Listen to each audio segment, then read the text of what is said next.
Hi guys, my name is Rupal from Lexis and Company. I'm here to tell you about the third writ, that is the writ of prohibition. The writ of prohibition is another legal remedy available in certain legal systems including India.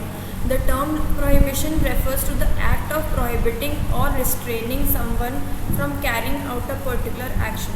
In the context of the writ of prohibition is a writ issued by the higher court to the lower court or tribunal, directing them to refrain from exercising beyond their legal authority or to stop proceedings in a case. In India, the power to issue writ of prohibition is vested in the high courts, and under Article 226 of the Constitution, the writ is typically issued when a lower court or tribunal is acting beyond its jurisdiction or violating the principles of natural justice, thereby causing injustice or prejudicing the rights of the parties involved. To obtain a writ of prohibition, the petitioner must demonstrate the following.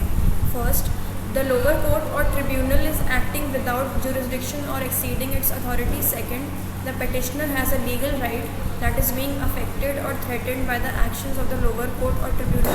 Third, the lack of an alternative remedy or irreparable harm that would be caused if the writ is not issued.